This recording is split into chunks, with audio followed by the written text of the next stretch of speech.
ਠੀਕ ਆ ਭਾਈ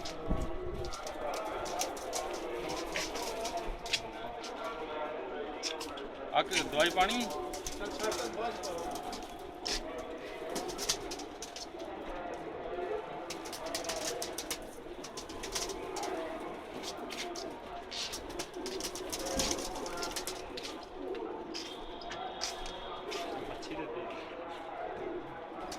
ਲਕਵੇ ਵਾਸਤੇ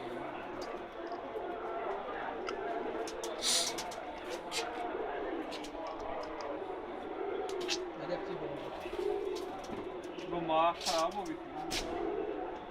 ਜੇ ਆਪਣੇ ਫਰਕ ਆਉਂਦਾ ਨਾ ਖਰਾਬ ਜਦੋਂ ਹੋਈ ਨਾ ਦਵਾਈ ਪਾਈ ਦੀ ਨਾ ਉਹਦੇ ਨਾਲ ਫਿਰ ਆਟੋਮੈਟਿਕ ਫਰਕ ਆ ਜਾਂਦਾ ਕਲਰ ਚੇਂਜ ਇਹ ਲਾਈ ਹੋਈ ਲਾਈ ਜੀ